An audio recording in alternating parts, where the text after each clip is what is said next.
a second, we're not ready for this yet. Except for a very small circle of people, hardly anybody's ever heard of the Tuneful Trolley. So I think that's where we better start. The Tuneful Trolley was a group of middle-class baby boomers from Islip, New York, which is on Long Island and not very far from New York City. Like thousands of 15 and 16-year-olds back in the 1960s, they were inspired by the Beatles and other bands to start a group of their own. What makes their story unique is that they were plucked from obscurity by Jay and the Americans, who were a nationally popular singing group back then. I went to high school with several members of the Tuneful Trolley and even played in a band with one of them. It was in these halls where I first heard about their lucky break. And I hate to admit it, but I was jealous. One day they're just another group of guys practicing in their parents' garage and maybe playing a couple of high school dances or parties. And the next, they're going into a professional studio in New York City to record their debut album for Capitol Records. You might not know this, but Capitol was the Beatles label. Guys I knew were going to be on the same label as the Beatles. Why couldn't something like that happen to me? On the basis of these facts alone, me and just about everybody else at Islip High School were pretty sure our friends were going to be famous. Maybe even as famous as the Beatles. This happened a long time ago, in 1968, and it spilled over into 1969. The country was doing pretty well back then. At least economically, fueled by spending on the war in Vietnam and implementation of LBJ's Great Society. The Dow Jones Industrial Average was around 950, and the gross national product was just shy of $1 trillion. The population of the United States was at about 200 million people. The country was beginning to confront and try to remedy its history of racial inequality. In June of 1967, in Lovings versus Virginia, the United States Supreme Court unanimously voted to nullify state laws that banned interracial marriage. Just 3 months later, and after much heated debate, Thurgood Marshall was sworn in as a Supreme Court justice. On April 4th, the very day when the U.S. Senate voted narrowly in favor of the Civil Rights Act of 1968, Martin Luther King was murdered in Memphis, Tennessee. Riots flared across the country, exposing just how much anger and frustration remained among African Americans. The killing caused Los Angeles school teacher Harriet Glickman to write Peanuts creator Charles Schulz with a request to add a black character to his popular comic strip. At first, Schulz worried that such an addition would be viewed as patronizing, but he changed his mind, and that summer, Franklin Armstrong made his first appearance in the strip. At the Summer Olympics, gold and bronze medal winners Tommy Smith and John Carlos bowed their heads and raised black glove fists during the playing of the national anthem. Both were removed from the team. On June 5th, presidential candidate Robert Kennedy was assassinated by Sirhan Sirhan. On July 1st, the Nuclear Non-Proliferation Treaty was opened for signature. At the time, France, the US, Russia, China, and Great Britain were the only nations known to have nuclear weapons. 500,000 Americans were stationed in Vietnam, and in 1968, 16,899 of them were killed. A growing number of Americans were beginning to question our involvement there, and many took to the streets in protest. North Korea's Kim Il-sung captured the USS Pueblo and held its crew prisoner for nearly a year. After a series of high-profile ecological disasters, Michigan professor Morton Hilbert organized the Human Ecology Symposium, which would evolve into Earth Day. While traditional social norms designated a woman's place to be the home, economic realities and a growing desire for financial independence led over half our moms to work outside the house. Your parents were considered well off and indulgent if they had AT&T come over and run an extension to your bedroom. Almost every home had a television, but only a quarter of them had color. A movie ticket cost about $1.25, roughly equivalent to an hour's work at minimum wage. People were reading the newly introduced Rolling Stone magazine and watching Monterey Pop, a movie that documented the country's first big music festival. Other popular movies were 2001, Planet of the Apes, Rosemary's Baby, Bullet, and Barbarella. Night of the Living Dead sparked the beginning of America's long love affair with zombies. Based largely on his promise to end the war in Vietnam, in November, self-proclaimed champion of the silent majority, Republican Richard Nixon, was elected president. A lot happened that year. Some of it was good, but a lot of it was bad. But for the Tuneful Trolley, I bet you it's the year most remembered for when their dreams of rock and roll stardom seemed to fall within reach. After high school, I lost track of all but one of these guys, and I was pretty sure I'd never see them again, let alone see the band perform together as a group. But I was wrong. On Facebook, I saw a post by one of the guys, Tony Bordenaro, who was floating the idea of having a reunion while he was in town for a wedding. Brian and Paul were on the West Coast and would have to fly in, but they both said that they'd be up for it. So was Santo, who was still living in Islip, no more than a few hundred yards from the house where he'd grown up. Tony's younger sister Grace had told him that my little brother Matty had put together some Islip high school reunions. Matt, I knew he was doing the reunion things a lot, getting involved with the reunion, so I figured he's the person I should probably reach out to see if there's any chance that they might want us to play along with one of these reunions. I contacted Mike Mettis down at the Viking. Mike was very receptive to that. I thought it was a great idea. And that pretty much kick-started the whole thing. And then it was like, hey, Brian Parks is in Seattle. Right. Anthony's in Florida. Paul's in California. Santo is on Long Island. Who's going to be doing everything? Not that I don't mind. Right, but there has to be a central person on the scene. That's you. It's been me. With the venue established, a date was set for Saturday, August 18th, 2018, almost exactly 50 years after the release of their single, Sunny Days. As the only local, Santo would be my main contact and source for information. I knew him a little bit in high school, but we didn't hang out. After high school, he kicked around a little and then joined the New York City Fire Department. After retiring from that, he started a one-man contracting business. The more he told me about the reunion, the more concerned I got. The band was sharing chords via email and messenger, which was good, but the out-of-towners weren't going to arrive until a week or so before the concert, which meant only 2 or 3 full band rehearsals. Not for nothing, but with a 50-year hiatus, 3 rehearsals weren't going to cut it.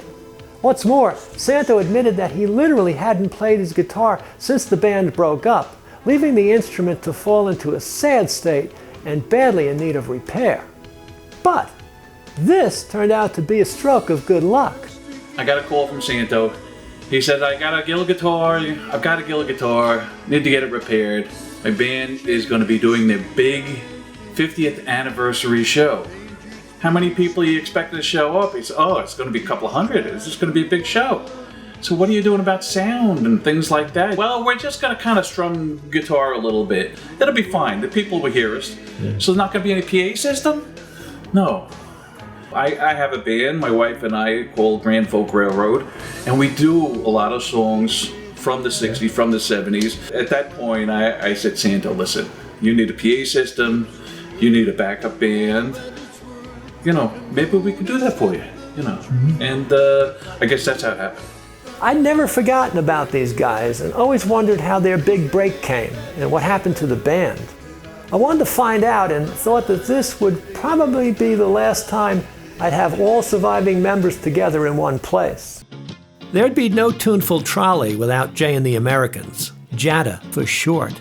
They'd been discovered by Lieber and Stoller, who were songwriters and record producers who'd been enjoying success in the music industry since the early 50s. They had worked with many R&B legends like the Coasters and the Drifters. JADA was considered blue-eyed or northern soul, and they projected a clean-cut, all-American wholesomeness, which in the early 60s was still working. Their first success came with a song called She Cried, which was sung by John, who was known as Jay Trainer. When their follow-up records didn't resonate, though, Jay decided to move on, which left the group looking for a new lead singer. Jay Black and I had grown up on the same block. Really? He was in 2 houses away from me. Jesus Christ. And we recorded as the Two Chaps. Our record came out on Atlantic. Yeah. And then we went our separate ways. He was selling shoes at Tom McCann when Jay Trainer quit, and we called him from Sandy's basement. With their new Jay in place, the group released a couple of singles in 1963, but they didn't go anywhere. While searching for a new project, and through pure serendipity, they heard an unreleased Drifters song called Only in America. It was being withheld from release because the lyrics seemed a statement against racial inequality. The record company worried that America wasn't ready for this, especially when delivered by black performers. Jay and the Americans pitched Lieber and Stoller that the song was perfect for them, and they agreed. Because the Drifters had recorded the song on new 8-track equipment, all Jada had to do was lay their vocal tracks right on top of the instrumental ones. The song went to number 5 on the national charts, and in 1964, Come a Little Bit Closer reached number 3. In 1965, they struck again with Cara Mia. It was 1967 when Jay and the Americans formed Jada Enterprises. But how did they come to know about a band of teenagers on Long Island? What, were they like the Monkees, cruising around town in a cool custom automobile, looking for promising new bands to sign? My parents were having a 25th anniversary, and they were having they had it at a hall, and they were making a nice big party of it. My father's boss, who owned a big furniture company, they had a couple of stores, he was very good friends with one of the guys from Jay and the Americans. You know, Paulie's father knew somebody who owned a furniture store in town. The guy who owned the shop furniture stores heard us and liked us a lot there, and he was friends with Jay and the Americans, so he said, you guys should give them a listen, because they were getting into production at the time. It was submitted somehow. Yeah. I don't know, it was through somebody I knew. There was a furniture company on Long Island called Traub's Furniture. Sam Traub. Traub. Okay, Traub. Now I got it. Okay. You jingled my jingle. And Sam Traub was my parent. Sam and his wife were my parents' best friends. They were best friends. So I couldn't say no to my mother and father when they said, I want you to listen to this, because I got that a lot. They were very creative, and that's what attracted me to the whole thing. Yeah. The fact that they were 16 and then they were that far along in the creative process was what made my eyebrows go up, as well as the uniqueness of the songwriting. I mean, Georgiana Peach Pie, where you come up with a name like that? Yeah. You know what I'm saying? Yeah. And they write a song, Written Charter, Uncle Joe's Armada. We all worked on it together and rearranged it and edited the songs and came up with real good versions of what they walked in with. At any point in time, did you think Monkees type of thing? No, I didn't like the Monkees as much as I liked the Beatles. I was more impressed with them being a Beatlesque group than the Monkees. Yeah. So the Tuneful Trolley had a management deal, but they still needed to get signed to a record company, and that's where Artie Kornfeld came in. Like many from his era, he was enthralled by the burgeoning rock music scene and got a guitar and started writing songs. For his girlfriend Vicki Spencer, he wrote, "Vicki is my love," and she shared it with her father Lou, who was a member of the Dunhill Dancers, a trio that performed in movie musicals and on TV variety shows. Lou liked the song and put Artie in touch with New York agent Roz Ross, who liked it enough to sign Artie to a record deal. Roz's other clients, the Skyliners, and Dion and the Belmonts performed on the record, but even so, it didn't catch on. Undiscouraged, Artie hustled a management deal with Jim Gribble, who represented the Mystics, Simon and Garfunkel, and Jay and the Americans. He was also taking classes at New York's Queens College, where in the student union one day he announced that he was taking a song over to Manhattan to run by Charles Kopelman, a music producer who he claimed to know but didn't. For reasons that defy explanation, Charles Kopelman was sitting within earshot and introduced himself. Artie was mortified, but in what was becoming a pattern, Charles took a liking to him and invited him to come over to his office. This led to an introduction to rock impresario Don Kirshner, who signed Artie to a songwriting deal. Working out of the Brill Building, he teamed with Jan Berry and wrote I Adore Him for the Angels and 2 songs for Jan and Dean's Drag City album. But their greatest creation was the iconic Dead Man's Curve, which was written with help from Beach Boy Brian Wilson. Artie produced the Cowsills for Mercury, and when their contract wasn't renewed, he seized the opportunity to produce them himself. From this collaboration came The Sublime, The Rain, The Park, and Other Things, which went to number 1. Despite the extraordinary success, disputes arose that caused the family and Artie to part ways. But his run wasn't over. He got a call from Alan Livingston, who was the president of Capitol Records with a well-earned reputation for having the Midas touch. In the 1940s, he created Capitol's first big cash cow, Bozo the Clown. In the 50s, he revitalized Frank Sinatra's career, and in the 60s signed the Beach Boys and Steve Miller. Perhaps his best move was signing on as the U.S. distributor for a new band coming out of the UK.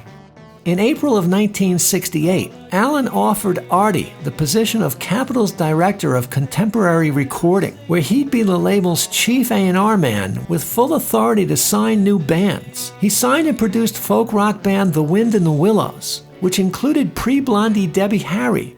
Jimmy Castor was signed, an artist that was melding funk, hip-hop, rhythm and blues, and soul. But from the Tuneful Trolley's point of view, the most important meeting he took was with his old friend Sandy Yaguda. I called Artie and said, listen, I'm working on some 16-year-old kids. Right. They're talented. I said, I'm interested. Bring it over when it's done. And I brought it over to him, and he said, you got a deal. Artie never forgot the breaks he'd gotten from big-time music producers when he was starting out, and he made it his policy to extend the same courtesy to almost anyone that showed up at Capitol's offices seeking to pitch a band, a song, or an idea. One such cold caller was Michael Lang, with whom in less than a year he'd produced the legendary Woodstock Music and Art Fair. Getting discovered and cutting a record put the Tuneful Trolley in the game, but they were coming onto a musical playing field that was crowded and undergoing unprecedented experimentation and innovation. Rock and roll evolved out of jazz, bebop, swing, the blues, gospel, and soul. In its formative years, the music industry lumped all these Afrocentric categories together and called it race music. It was Billboard staff writer and future mega record producer Jerry Wexler who rebranded the category as rhythm and blues, or R&B, which separated the music from race and racism. By 1968, R&B music was all over Billboard's Hot 100 list, which tracked record sales regardless of genre. Otis Redding's Dock of the Bay was the third largest seller of the year. Aretha Franklin's 2 top-selling albums spawned several chart appearances and landed her on the cover of Time magazine. James Brown introduced funk to broader audiences, and Jimi Hendrix's guitar virtuosity was in a class of its own. The Chambers Brothers' astonishing Time Has Come and the Temptations' Cloud 9 revealed R&B's psychedelic side. But it wasn't just R&B artists that were experimenting and taking music to new and exciting places. Garfield, New Jersey's Young Rascals charted with the ethereal and optimistic It's a Beautiful Morning. The Iron Butterflies' Inagata Davida took up a full side of an album and presaged hard rock and heavy metal. The British invasion showed no signs of abatement, with Hey Jude ranking as the year's #1 single. The Rolling Stones and the Animals scored hits, along with Small Faces and Traffic. Solo songwriters like Bob Dylan, James Taylor, and Neil Diamond gained in popularity as the music business evolved and performers seized more artistic control. Country music crossed over to the popular charts, with entries by Merle Haggard, Bobby Gentry, and Dolly Parton. Perhaps as an antidote to the troubled times, it was a big year for bubblegum, which were upbeat, optimistic songs with catchy tunes. Bands like the 1910 Fruit Gum Company and the Ohio Express were getting hits for Buddha Records. Unknown to many of the band's fans, Buddha had a stable of studio singers and musicians who were adding substantial and uncredited enhancement to the records that were going out under these bands' names. Two of these session guys were Kenny Laguna and Paul Nauman. And Kama Sutra went into the bubblegum music business with Neil Bogart. And I began to play on all those records. So the Ohio Express, Yummy Yummy, Chewy Chewy, Quick Joey Small, the 1910 Fruit Gum Company, 123 Red Light, Indian Giver, Simon Says. Kenny and Paul were not only performers, but they wrote as well, contributing 2 songs to the Tuneful Trolley's album, I've Got You Around and Sunny Days, which was released as the album's single. I wanted a song that would give them an easier road to being a hit record. Something that could be played on AM radio that represented a 16-year-old kid. Something very poppy. Kenny Laguna and Paulie Nauman were both friends. They both wrote. Kenny said, I got that song. I got that song. It was like an insurance policy to get them airplay for the album.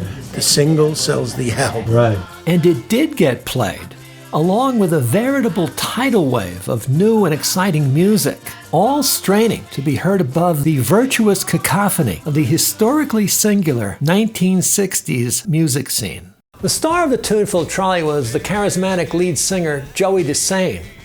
Even as a 16-year-old, Joey had a stage presence more like Tom Jones or Bill Medley. Sadly, 10 years prior to the reunion, he had suffered a fatal heart attack, which left a large gap in the band's lineup. The only person that could take Joey's place is his brother Frankie. And you did hear him sing a little bit. He too had stayed local, which gave Santo and him an opportunity to rehearse with grand folk well before the rest of the band got into town. Working from the album, Mike and his band have been transcribing and rehearsing most of the Tuneful Trolley's songs. With 2 of 4 voices missing, final harmonies won't be able to get worked out until Brian and Tony arrive.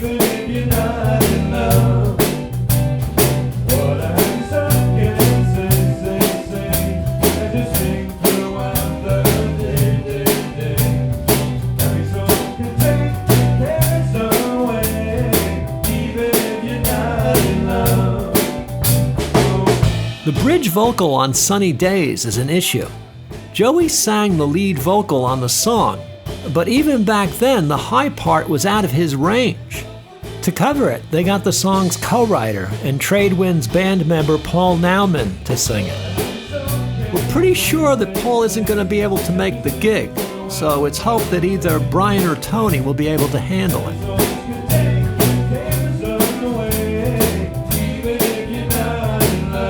The town of Islip is 45 miles east of New York City on Long Island.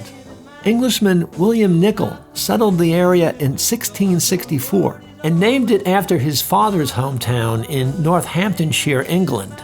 On Long Island's western end are the boroughs of Brooklyn and Queens. And for well into the 20th century, its central and eastern regions were home to fishing villages and family farms. After World War II, development exploded as GIs and their growing families were lured from the paved-over streets of New York by the promises of inexpensive housing, open spaces, and fresh air. Included in the migration were the future members of the Tuneful Trolley. Santo's dad, Carl, was doing farm work in upstate New York when World War II broke out. He was too young to join, but his older brother wasn't, and would make the ultimate sacrifice on the beaches of Normandy. Carl might have never returned to Brooklyn but for his fiancée, Sally Cusarano, who said she just couldn't imagine herself milking cows for the rest of her life. The couple first settled in Nassau County before making their way to Islip. Paul's family also started out in Brooklyn. His father, Tony, was a veteran of World War II, and after marrying Mary Balvo, accepted a sales job in his new father-in-law's furniture store. The family moved to Bay Shore in 1960, but after the Brooklyn store closed due to illness, Tony took that position with Sam Traub's company. Brian's grandfather, Carl Woolsey, was a noted artist whose paintings are still sought. As a young man, he moved his family first to Long Beach, California, where it was said that Brian's mother, Joan, was born in a tent pitched on the beach. They relocated to Taos, New Mexico, then Illinois, before Joan set out on her own for New York City. She landed a job at Baby Talk magazine, where she met and married John Parks, who was another World War II vet. Brian's sister Andrea would make many appearances in Baby Talk, but only Brian made its cover. The family started in Manhattan and steadily moved eastward from town to town until finally winding up in Islip. Joey and Frankie's father, Rob, was another World War II veteran who came from Brooklyn. A couple of years after the war, he married Mary Puccio. The couple settled in the Greenpoint section of the borough before migrating eastward to Rockville Center in Nassau County, and then to Islip in September of 1965. Tony's family also came from Brooklyn. His father, Frank, had served in Korea, and in 1951 married another Brooklynite, Mary Chiarenza. Frank was a fan of the big bands of the 40s and got pretty good on the trumpet. The presence of music in the Bordenaro household and the burgeoning rock and roll scene inspired Tony to start taking guitar lessons when he was just 5 years old. It wasn't until 1964 that the family left the city and moved to Bay Shore. It was the same year that the band who would so influence Tony and the Tuneful Trolley would touch down at Long Island's Kennedy Airport and kick off Beatlemania. Brian was the first out-of-towner to arrive, pulling in on Sunday, August 12th, just 6 days before the show at the Viking. After high school, he drifted around some, first to Florida, where he worked construction, then Alaska, where he moved from construction onto the fishing boats, and somewhere in there he got married, had a couple of kids, and ended up settling in Seattle. I first met him in the 8th grade when he, his sister, and mother moved into the recently built garden apartments over near the train tracks. This was pretty much how Brian looked when he first arrived, and he made quite an impression on just about everybody. Now, since his mom was working, his apartment became an after-school hangout where we sat around and smoked cigarettes, and somewhere in there we started a band. And we were pretty good, played a couple of parties, but after a while we quit practicing and ultimately broke up. This was the Tuneful Trolley's gain because Brian was a good bass player and a good singer too.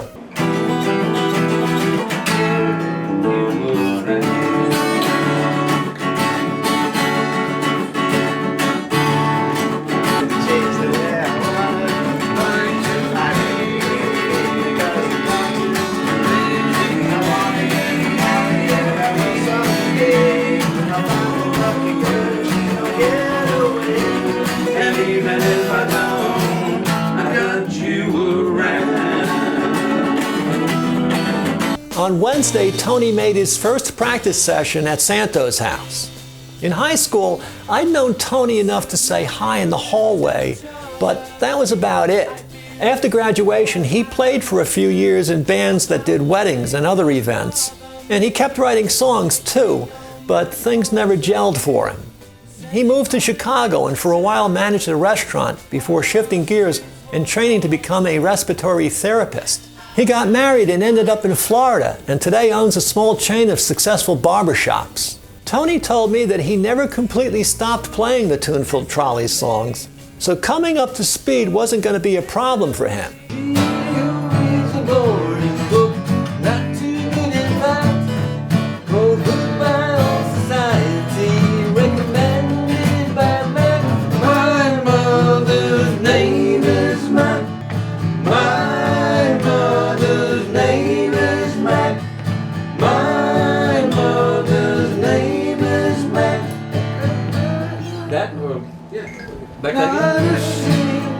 The band wasn't always called the Tuneful Trolley. For a while they were called the Monks, and later the Mark of Quality. Terrible name. Which they took off of the Shure microphone company. Yeah. The name, the Tuneful Trolley, that was something, was that your idea? I think so. I remember, and they hated it. And I laughed because I remember being signed by Jerry Lieber and Mike Stoller. And they decided, because we were these clean-cut kids, that we were very Americana. Yeah. So their name that they came up with for us was Binky Jones and the Americans. Timidly said, we really would like to not have that name. Yeah. And the lead singer, Jay Traynor, his name was Jay. And we said, well, how about Jay and the Americans? We said, okay. Now, we hated that name too, you know, but so I got even, and now the Tuneful Trolley hated their name. You also have the Tunerville Trolley, which that was a cartoon that I watched as a very young kid. Yeah, that's from the 30s. And I remember the Tuneville Trolley very fondly. On Thursday, Paul and his son arrived from California. Of everyone in the band, I knew Paul the least because of a quirk in how the school districts were divided. Though he lived in the same development as Tony, his house was on the other side of the line that split the districts. This meant that he'd go to Bay Shore rather than Islip High School, where the rest of the band attended. After the Tuneful Trolley broke up, Paul redoubled his attention on his studies and pursued a degree in the then nascent computer science field. He now operates a consulting agency which is based in California. During all this, he'd only casually kept up with music, but had been working hard to reacquaint himself with the band's songs. The only song I remember is Spooky. Oh, yeah. That's funny. Yeah, that's it. I don't know. Everything else. Let's do Hello Love. Okay. Hello Love. Things worked out. Where would I be today without your tender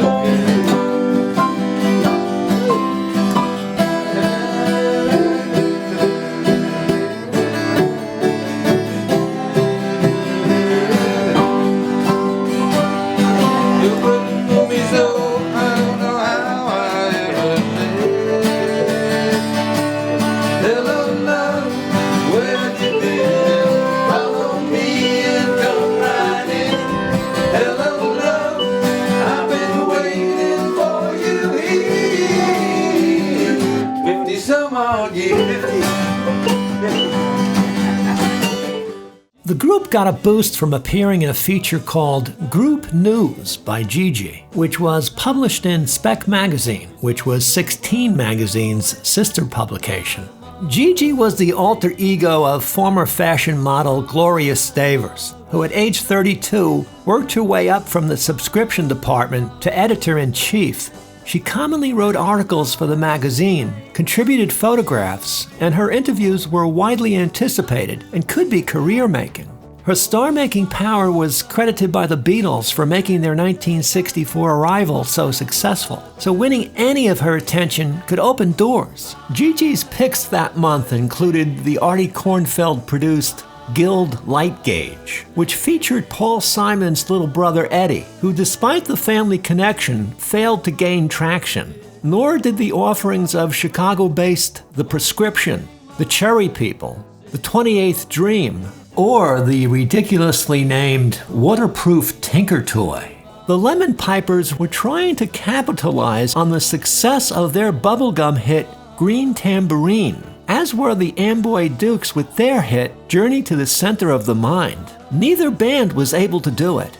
The Osmond brothers were trying to morph from Andy Williams' near-novelty family act to pop music stars, while the Exiles sought a move to center stage after serving as Dick Clark's road band. To varying degrees, both groups transitioned pretty well.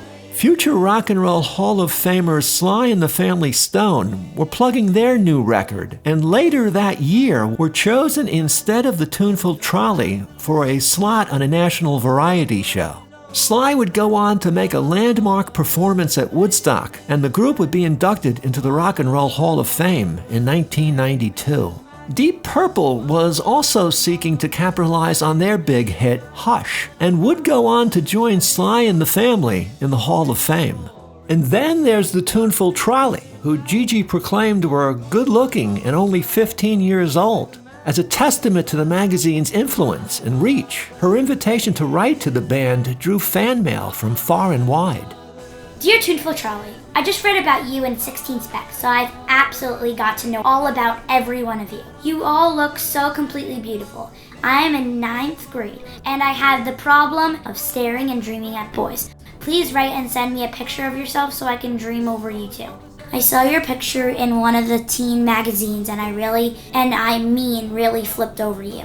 Your clothes were really fabulous and all of you were really very adorable, so I just had to write. Dear Tuneful Trolley, I saw your picture in Spec and you all look so darling and tough. I hope you don't mind me not using better stationery and ink, but I'm writing this during geometry and it's all I have. I'm sure I love you all already. Please write and send a picture. P.S. I'd write more, but my teacher is going to snatch this up any minute. Beth. The band was signed in the spring of 1968, and talk about a head-spinning change of status. By summer, they were taking the Long Island Railroad into the city and up to the Brill Building and Studio 3 where they were cutting the record. Got in by 10 and then from here headed over to the studio.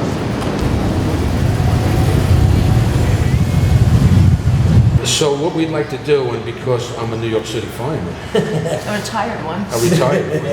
I'm putting anything over on her. That's right. Is it possible maybe just go up to one of the floors if you take us up? We can't do that. You can't. You would have to get a hold of management. Yeah, that's fine. But we can maybe... There's nothing on the floors. Paul Simons was the last one to leave. That was about 3 or 4 years ago. Now, we used to come in through the front door. Yeah, they closed that off. Was this always here? Nope. Say, Joe? It wasn't here. Okay, all right. I don't know. Well, what do I know? You were the rock stars, not me. Yeah, but I mean, like I'm saying, I was back in Islip being green with envy. Now, you guys, you made 3 demos here, right? Yes. What were the 3 demos? It was... Sunny Days, probably. No. Hello, Love. Nope. That was it, no. That's the memory. Frankie. I'm trying to think of the 3 songs we did up here. My Apple Pie, Lovely Days, and Georgiana Peach Pie. I remember hearing Sunny Days on 77 WABC out of New York City. And that was really, really huge. ABC's powerful 50,000 watt signal enabled it to be heard throughout the tri-state area. It was ranked #1 in New York and the most listened to in the nation. Radio personalities like Cousin Brucey were a big part of their allure. Yes. Hi, everybody all over America. This is your Cousin Brucey. It's the WABC Party Go Go. Woo! Trouble was between a heavy roster of advertisements and they're continually playing songs that were already hits. There was very little time to play unknown artists. By the time we get it in New York, it's usually a hit. Yeah. Tuneful Trolley, it was backwards. You got the station that usually is at the end of the line. That's almost impossible. I mean, I would have bet anything that would have gone all the way after getting on that radio station. So who knows why that went on that radio station? We have no way of knowing. We don't know if Rick Sklar liked the record. We don't know if Rick Sklar had somebody bang him on the head with that record. And we don't know what happened at Capitol Records, why that wasn't spread. You would think that ad would have meant that LS in Chicago would have played it. But none of us knew, and Sandy Aguda didn't know either. Right, and if the response wasn't overwhelming, they dropped it. And that's what happens. I guess the response at ABC, at least, wasn't overwhelming because before long, it stopped getting played. They had more luck with Babylon, Long Island's WGLI. Their meager broadcast signal of 5,000 watts necessitated far greater focus on their locality, which would include coverage of area bands. In May, the band was invited to the station and appeared at WGLI's Soundelic Experience. When Island in the Sky came out, GLI put it on its pick hit of the week list, and thanks to their keeping Sunny Days in their play rotation, the single appeared on the charts that they kept. Unfortunately, it seems to have never gotten beyond number 29. The Sunny Days record was a great sounding record. I think the performance was good. Certainly that record was good enough. It sure seemed that way to me, but after a while, even GLI stopped playing Sunny Days. I guess nobody will ever know why one song breaks through and another doesn't. It just happens. Steve Hoy lived a couple of doors down from Tony Bornaro, and they'd been friends since childhood. Steve had held Joey Desane singing in such high regard that he didn't think that they could have a reunion without him. Steve went on the reunion's Facebook page and shared this opinion in what could be best described as blunt and indelicate language. As I go on Facebook, I actually started looking for somebody. I see something with Steve. Well, why don't you have Bruce Smith replace Joey Desane? And I'm like, what? Like your admiration for the great singer he was. And I didn't get it. You did not. I don't blame Sam. I'm not getting it. So I just said to Steve on Facebook, I said, as a favor to me, I said, please take it down. And he did. After this initial flare-up was extinguished, and perhaps as a conciliatory gesture, Steve undertook plans of his own to commemorate the reunion. We just got this idea that every group needs a T-shirt, you know. So you came down here, you're talking to Laurie. Yes. How'd that go? Well, it didn't go well because Laurie didn't know who the hell I was and what the hell I was doing. It's true, Matty had made his arrangements with Mike Mettis, who co-owned the Viking with his brother Scott and sister Laurie.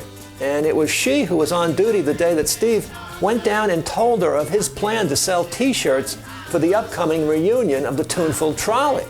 The trouble was, Mike had not told Laurie about the reunion. And I said to Laurie, I said, listen, if you don't want the guy in here, I have nothing to do with it. You don't want him in here, throw him out. You know. So, and then when I found out it was Steve, I said, definitely throw him out. I've looked at this cover quite a bit over the years. Rather than disembodied heads floating in the clouds, I always thought a photograph of the guys would have better captured their youthful appeal. There's no way to know for sure, but Capitol might have been considering this photo for the album's cover, because it's clearly the basis for the floating heads in the sky concept that was ultimately used. The back cover included this scrolly-looking placard, which thanked the people who had something to do with the record. Neil Hart was listed first. Neil Hart is the Oh, Neil Hart. Oh, my God. Who is Neil Hart? He lived in the East Village near me. And I don't know how he got his name on there. Stefan was a recording engineer. We know Kenny Laguna and Paul Nauman wrote 2 of the songs that appeared on the album and contributed vocal and instrumental support for both of them, and maybe 1 or 2 more. And they flew these 2 guys in from California. Yeah. And I remember meeting them, and they were very Californian, like the Beach Boys. They came in, they played these songs on acoustics for us, and Sandy and the guys said, you're going to play these songs. When we were in high school, I remembered Brian telling me this exact story. I've since learned, though, that Kenny was born in Greenwich Village and Paul, New Jersey. I asked Kenny for his opinion of how Brian could have come to believe this. Paul Nauman and I loved the Beach Boys. The band we were with was also known as the Trade Winds. Okay. And we didn't make that famous record, New York's a Lonely Town. You did not? That was Anderson Ponce, and it was a surf band, so that's where they would have got that impression. Our sound, most of the time, was Beach Boys, and I guess our style was a little Beach Boy. These guys are Stanley Bronstein and Myron Yules, who were members of the band Elephant's Memory. They provided sax, clarinet, and bass trombone, and for whatever reason, decided to use half of their band's name as their surnames. Elephant's Memory performed and recorded with John and Yoko and contributed songs to the soundtrack of Midnight Cowboy. Kenny is Jay and the Americans member Kenny Vance, who still performs with his band The Planetones. Sandy's chair belonged to Jada member and the record's producer Sandy Yaguda, which went missing from time to time, which was the handiwork of certain pranksters hidden within the band's ranks. Sandy would become the musical director for the Broadway show Beatlemania and the producer of its cast album. Howie Kane was another member of Jada and widely known as the Chick Magnet. Jack Carone was a singer who had a record deal with Capitol Records and sang backgrounds on Sunny Days and I've Got You Around. Later he would do some acting, write the theme song for the late 70s sitcom Working Stiffs, and through Sandy, handle musical direction for the West Coast production of Beatlemania. Jay, of course, is Jay Black of Jay and the Americans, the man who is also known as The Voice. We know who Sam Traub was, and Tony's 25th anniversary, and maybe both of them deserve to be at the top of this list. Marty is Marty Coopersmith of Jay and the Americans, who together with Howie and Sandy and their new lead singer John J. Ranke continued to perform to packed houses all across America. Walter Hoffer was the band's attorney and had worked with the Beatles early in their careers. Somehow he got himself added as the co-producer on some US versions of I Saw Her Standing There. Brian Hyland is a singer who happened to be Joey's cousin. He had a string of hits beginning in 1960 with Itsy Bitsy Teeny Weeny Yellow Polka Dot Bikini, which reached #1 nationally. Do you have anything to do with the actual production of the record? No, not really, no. Any theories on why why they would add you? Just, I don't know, for a laugh, I guess, right? I think there was some people added for laughs, but... Look at the Beatles on Sgt. Pepper. They got Dion on there. They got Edgar Allan Poe. So they put people were doing that at that time. Yeah. They were putting other people on there that they respected or that they knew or that they or just as a kind of tongue-in-cheek. Brian and Santo remembered Larry Raspberry very well. He used to hang out right over here, and everybody that went by, he'd like. Well, back in that and curse at them. He had his little bag of goodies, whatever. He'd hang his jacket up on a pole and lean on the pole and go. And I don't know if you can cut this out, but he'd go. Yeah. People passing by. Used to say. You eat my. And I would go. You too. Hi, Larry. How you doing? A tribute to Larry also made it onto the recording. A pretty distinct Raspberry can be heard just after Kenny Laguna's wisecrack at the beginning of My Apple Pie. You make records out of wax in your earphones? Charlie Mack was a recording engineer. We know what role Capitol Records played. Marvin Griefinger was Jada's man in charge of public relations. Their parents, well, that's self-explanatory. And after all that thanking, somebody thought they'd better include God, which is never a bad idea. Maybe he should have been listed first.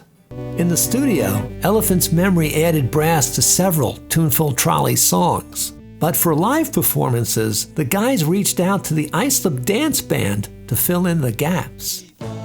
I was in dance band playing saxophone and stuff, and you guys must have gone to Andrucci, who was the music teacher with the dance band, and talked to him because he asked if I'd be interested in playing. Andrucci basically took your album, I'm guessing, and picked out the music and wrote the music for the three of us. But who was Andrucci? Andrucci was the junior high music teacher, but he also did dance band all the way through. Right. But Andrucci was cool. He had the little... Yeah, he had the goatee. Soul patch. The soul patch. It just wasn't like them playing the horn. They had a harmony with the horns. Yeah, well, and see, that was what was good, was Andrucci wrote it. So we weren't all playing a note. We were exactly. They were playing the harmonies to the songs. So you were lead in the dance band as well as the high school orchestra? Band, yeah. Not the orchestra, the band. No, there were the geeky kids and then there was the band kids. Yeah. We were cool. We were cool. We got the music and then we went over to, I forget whose house. I think Paulie's house. It's funny because I remember one time you guys were already in and we were schlepping our stuff in, and we were in just regular school clothes, and the girl goes, "That's the band?" Wait, no, we're the backup. How much did these guys pay? I think I still owe $15. That's for 3 gigs. Yeah. Was that like $10 a gig? In 2008, Island in the Sky was reissued on CD by Now Sounds, whose founder Steve Stanley saw in the band much of what attracted Sandy Yaguda to the group 40 years earlier. For some reason, this record, it just kind of like delivered far more than I ever expected. I mean, the arrangements were very kind of really interesting. The songwriting was fantastic, and what's interesting is a lot of the songs on this record were written by the actual band members who were maybe sophomores in high school. The proto-punk of Georgiana Peach Pie, written charter, sounds like it could easily have been on the first Bee Gees album. But I think my favorite song on the record is probably Lady with a Tangerine Blouse, written by Joey Desane and Santo Ciccarello, still in high school when they wrote these songs, and would be impressive if they were 20 years older. This record sort of exists in a very small spectrum of time. For example, if this record had been recorded even 6 months later, it probably would sound remarkably different than the way it does now. The songs would be longer, they'd be heavier, it would be just a completely different sounding record. And I think that what makes this record so special is that it does exist in that beautiful moment of time when a record like this could have only been created. When I first started talking with the band members about why the Tuneful Trolley didn't make it, there was a pretty broad consensus. This Magic Moment came out. That was the big hit. That was the big hit that did it. I think so, yeah. They lost interest. They came out with This Magic Moment, which revitalized their career. James Americans had This Magic Moment, which was a gigantic hit for them that same summer. And nothing against them, because they started putting out hits again too. And now I'm back up there. When Janis signed them in 1968, like a lot of American acts, their popularity had ebbed, due in part to the British invasion. In 1967, and almost all of 1968, Jay and the Americans hadn't broken into the top 100 until December 28th, when This Magic Moment appeared at number 90. That was 2 months after Sunny Days appeared on Billboard's special merit list on November 9th. By then, Janis saw their role as producers as largely complete. Right. I found them, I put it together for them, and I got them with a huge label. Capitol was a better label than United Artists. Once it leaves me and they get signed, nothing that could be done. Yeah. Why they didn't take? Maybe they weren't promoted. Maybe they weren't gigging enough. A lot of it is luck. A lot of it is sweat. A lot of it is talent. There's a lot of components. Yeah. So did the Tuneful Trolley get enough promotion? A group can always use more, but the radio airplay alone was far beyond what most bands could ever even hope for. Marvin Griefinger got them some pretty good placements in the teen press, and heavy hitter PR man Dick Gersh was brought in to support Brian's potential as a future TV star. He was the one who placed the Meet Brian Parks article, which was the only one that highlighted just one member of the band. One of the guys, and I don't remember his name or who he was, but he was a big dude, lots of money, throwing thousands of dollars around the room and stuff. But he told me Lana Turner is they're going to start a new series or a sitcom or something. And he said, Brian, we want you to test for that. Mm-hmm. So that was pretty exciting, really. Lana Turner in 1968 was getting up there, but who cares? She was famous, and she was putting together a TV show. Yeah. It never panned out.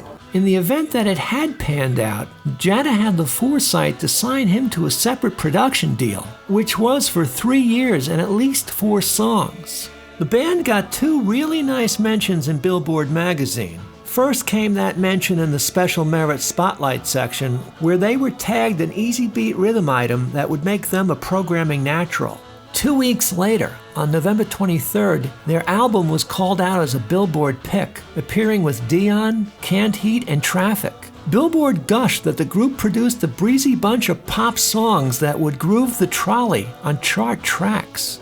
On the first page of the very same issue, it was reported that Artie Kornfeld would relinquish his director's role at Capitol. Instead, the company was establishing a separate specialty music label that Artie would run.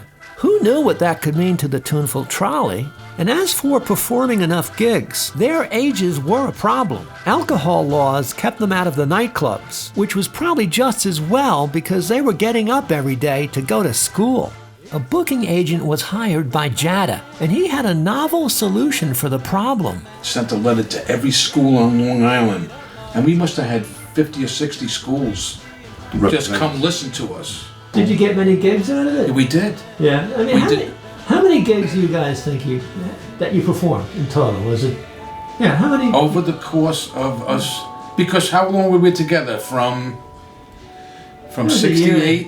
Year and a half? Maybe 2 years. Yeah. I bet you we did 20, 22. That's not that many. No. It's unclear who arranged this, but the band did open for a couple of big acts, including Gary Puckett and the Brooklyn Bridge, but mostly in smaller venues, and that didn't last long. In Islip High's auditorium, they shared a bill with the Hassles, who were big in the New York metropolitan area. They'd fade, but forever be known as Billy Joel's first successful band. So clearly, genuine efforts had been made on the group's behalf, but maybe its fate was already sealed by the record's release date. This is where the luck comes in. Right. Okay? You know, if they were releasing two artists that were huge, let's say they were releasing a Beach Boys album, and this was coming out at the same time, it's going to get buried. Never mind the Beach Boys. Island in the Sky came out within days of the Beatles' White Album, which shipped over 3 million copies in its first 4 days. Understandably, Capitol's resources were focused on the lads from Liverpool, not Islip. But the members of the Tuneful Trolley had no way of knowing this. So with the arrival of the new year, hopes were still pretty high. For Jay and the Americans, the rise of this magic moment was picking up steam, which made for a very interesting development in their careers. You get a call from our lawyer. He said, guys, I'm going to tell you something. You can't tell your wives, your girlfriends, or both, either, neither, none of them. But your contract with UA is up. This magic moment is going up into the top 10. What a position to be in. We call up UA, speak to the head of UA, tell him the situation. He says, nonsense. My lawyer is the best lawyer in showbiz. 15 minutes, we get a call back. You're not going to hold a gun to our heads now, are you? At which point we should have said, we sure are. But our lawyer, he didn't want to make enemies in the business. So he said, why don't you guys make a deal? So we made a deal for X amount of money, which we got, and we had to produce X amount of sides. Again, 50 sides is 50 songs, is that? Yeah. Billboard reported on March 15th, 1969, that the deal was signed with United Artists, and Jada would be producing their own records, along with a significant commitment for product from other UA artists. A week after reporting the Jada UA contract, Billboard reported that Artie Kornfeld was amicably resigning from Capitol Records to devote time to other projects, notably the Woodstock Music and Art Fair. It was also reported that Artie would continue to record for Capitol, and they listed most of the bands that Artie had signed, including the Tuneful Trolley. Those never broke through, and I wanted to ask you, were you getting the kind of support from Capitol?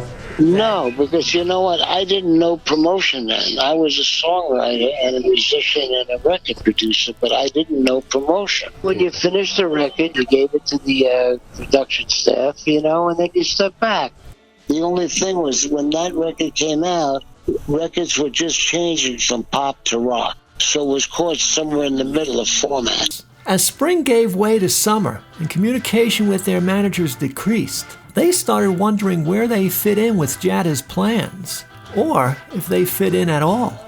Somewhere in there, Jada became aware of an opportunity with record producer Dickie Goodman, who was famous for novelty records that comically used snippets of popular songs to answer questions that pertained to some current event or person. And now I believe we're about to hear the words of the first spaceman ever to land on Earth. In a side venture, Goodman was working with a PR company that represented the glass bottle industry that was trying to stave off the conversion of soft drinks to cans and plastic bottles. The idea was to form a band called The Glass Bottle, which someone somehow figured would reflect favorably on the use of glass bottles by young people. Tony recalls that Jada strongly urged them to go after this opportunity, but the band didn't see themselves as spokesmen for the glass bottle industry and decided to pass on the opportunity.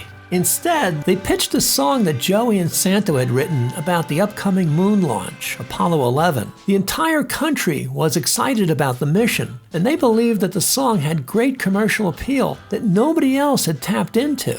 Jada didn't think the concept was viable, but that didn't necessarily mean that they weren't interested in anything that they might come up with. The Tuneful Trolley didn't know about Jada's contractual obligations to produce lots of product for UA, and to meet them, they were spending a lot of time in the studio. This included the ill-fated Kings County Carnival, which some say was an alias for Jay and the Americans, but without Jay. They were also working on their next album, Wax Museum, which would produce their final top 20 entry. Jada recorded another group under their management called The New Tradition. While the record wasn't successful, a guy named Freddie Matthews co-wrote one of the songs. This is noteworthy only because he was starting his own production company and was trying to lure Joey Dessain away from Jada and the Tuneful Trolley and to sign with him as a solo act. Jay and the Americans were also in the studio with a couple of guys who'd, without an appointment, had dropped into their offices. Walter Becker and Donald Fagen. Right. They played a few songs, and I told them, I like you guys. Let me see what the boys say, you know? Yeah. And we fell in love with them. We thought they were the greatest thing. And the first people we went to was Jerry Lieber and Mike Stoller, who said, we appreciate your enthusiasm, but we don't share it with you. And we were blown away. We said, well, these guys are so hip. How could they not understand where they're coming from? But they didn't. We couldn't get them a deal. Yeah. We went in, we cut an album, we cut a bunch of songs. They did a soundtrack for a movie called You Gotta Walk It Like You Talk It or You'll Lose That Beat. And I sang lead. So I sang lead in Steely Dan for one song. That's pretty cool. And it was the eponymous song, too. Yeah. As expectations waned, some band members were losing interest. It comes a time where you say, am I going to dedicate myself to music and then, you know, and go at that, being a rock star or trying to be a rock star and competing with all that? Or do you kind of cherish and be grateful for that incredible experience and go to college?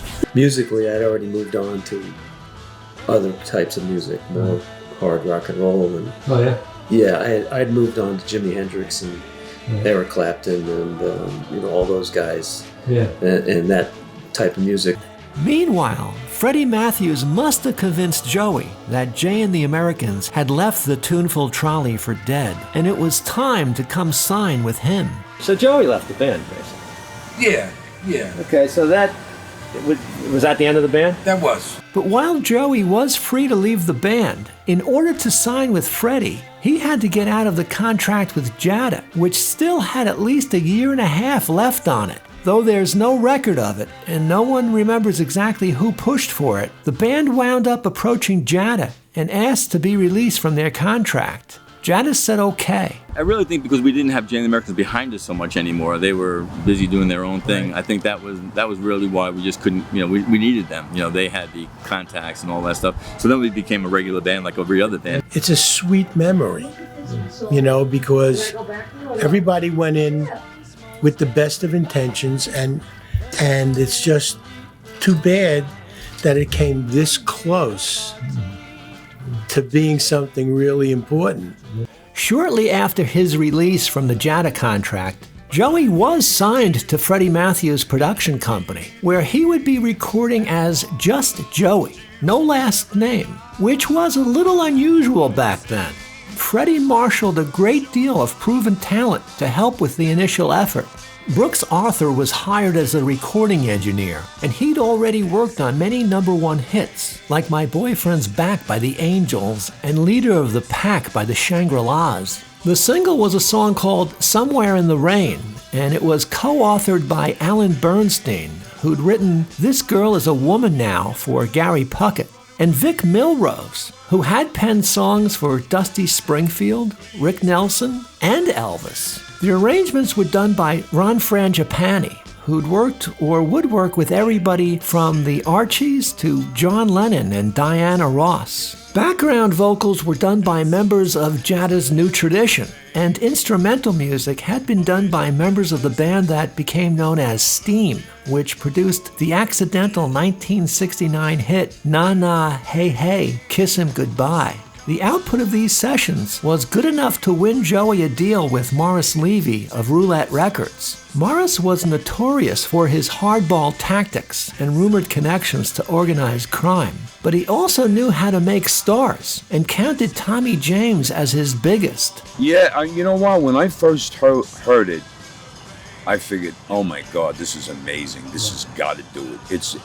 It's great music. It really is. I used to say back in those days, you know, my brother is going to be a star, and there's no question about it. The sessions produced only 2 songs and were date-stamped May 27th, 1970. Unfortunately, it was right around this time that Morris Levy was deciding to get out of the star-making business and transition to repackaging old hits and selling them at a discount. It would turn out that Somewhere in the Rain was one of the last singles that Roulette ever pressed, and while it might have been sent to some radio stations, there is no trace of anything that indicates the record was ever formally released. Just when it looked like Joey would have another shot at the brass ring, Morris Levy's musical merry-go-round ground to a screeching halt.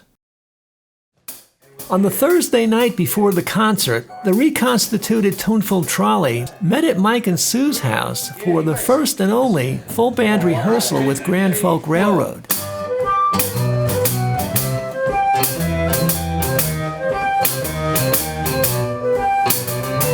What a sunny day can do if you feel it said, oh, blue. Sunny days could mean so much to even if you're not in love. What a happy song can it say, and just sing throughout the day. Happy songs can take cares away, even if you're not in love. It's hard to believe that 50 years have passed since the Tuneful Trolley was first discovered, and it sure looked like their dreams of pop stardom were going to come true. When it didn't work out, they were left to return back to their lives as ordinary high school students, perhaps best known as those guys who were in that band that nearly made it, but didn't.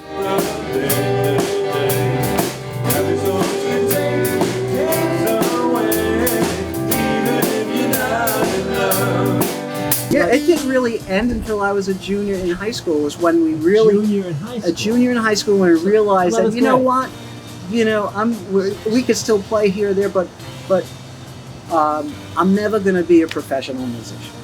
I really didn't think it would amount to anything. You didn't? No. I figured, and I was right. As it turns out. Were you disappointed? I probably was. Yeah. I don't remember being disappointed about it. I just kind of accepted it. And, any regrets about it? No. What a great experience, you know. Yeah. Working in studio. That was the only studio experience I ever had. Disappointed? I guess I was at the time, but I had other interests. I went back to wrestling in high school. My friends were still my friends. I felt bad because I love the band and I love what we were doing. But like I said, I didn't think that was the end. You know, just because even after Joey had left, started doing some of his own solo stuff, I really thought, you know, we had enough talent in the band to do something, keep going, you know? Right. And I remember when I was a kid, you know, really a kid, like 12, 13 years old, watching the Beatles record, you know, they always had that colored rim around it, you know? And I remember, like, kind of praying to God, I guess it was, you know, I'd say, if I could only have my name on an album like that, it would be like, that's all I need, you know, that's all I need. I remember thinking that's all. You shouldn't have put that all you need in there. The America that would see the 50th anniversary of the Tuneful Trolley's Capitol release had changed. In some ways for the better, in others, not so much. After a serious recession in 2008, the country had rebounded significantly and was doing pretty well, at least economically. The Dow Jones average had increased by a factor of 28 and the gross national product by 20. The population went from 200 to over 330 million people. While the country has made major improvements in addressing race relations, much work still needs to be done. The ubiquity of video cameras exposed disturbing images of blacks suffering aggressive policing and violence, which set off new rounds of protest. As they had in the summer of '68, African American athletes came forward to show solidarity through public displays of support. Not all were warmly received. In the 2015 Supreme Court case that cleared the way for same-sex marriage, the Lovings case was cited as supporting precedent. Kennedy assassin Sirhan Sirhan's death sentence was commuted to life in prison, which he continues to serve in California. We went from being one of 5 nations with nuclear weapons to one of 9. We went from fighting a divisive, highly controversial war in Vietnam to doing it all over again in Iraq. It took almost a year, but the United States eventually got Kim Il-sung to return the Pueblo's crew, but he kept the ship and it remains one of North Korea's most popular tourist attractions. His grandson, Kim Jong-un, presides over a growing cache of nuclear weapons, said to be capable of reaching the United States. We went from singing of hot rods and drag racing to slowly learn that the CO2 from our little GTOs and 409s was building in the atmosphere and would one day threaten the entire world's ecosystem. Marriage rates have declined some, but work outside the home is shared much more equally between partners. Almost everybody in America now has a cell phone and access to multiple screens for the viewing of television programs, all in high-definition color. Rolling Stone magazine is still published, but its subject matter has broadened to include politics. People still go out to the movies, but established franchises account for a growing share of admissions. Series like Transformers, Harry Potter, Batman, Spider-Man, and Star Wars cost a fortune to produce, but are surer bets at the box office. 50 years after his introduction in Marvel Comics, the Black Panther headlines as the first black superhero and garners critical acclaim and big-time box office receipts. One thing that hasn't changed, though, is the country's fascination with zombies. Based largely on his promise to make America great again, in 2016, Donald Trump is elected President of the United States. Ready or not, it was show day. Nobody knew how big a crowd the Tuneful Trolley would draw, but the Viking's not a big place, so there were some concerns. The band had about 10 songs ready and planned on doing 2 sets, so properly paced, it was hoped that everybody would get a chance to see them. Grand Folk Railroad got in early, set everything up, and went to work warming up the crowd.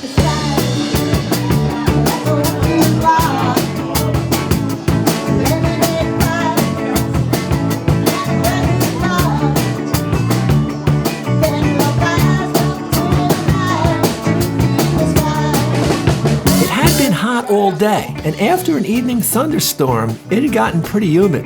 As showtime approached, the Viking filled up and overflow spilled out the front and back doors. So nearly 50 years after Sunny Days, An Island in the Sky first broke onto the New York music scene, the Tuneful Trolley was back in Islip and getting ready to play at least one more time.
got hot and crowded, but that was okay. This wasn't a night to worry too much about things like that. No, this was a night to remember when life seemed to stretch out limitlessly, and everything was exciting and filled with promise and possibility. It was a night to reflect on those days when the future belonged to us, and we knew that it was going to be good because that was how we were going to make it.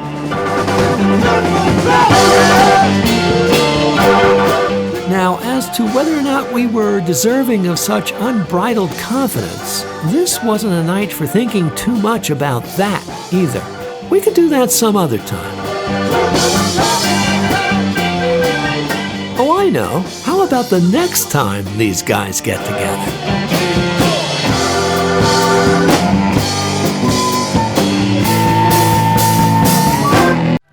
It's one small step for man, but a giant leap for mankind. 3 men made up our team to complete the impossible dream. There's Gemini 7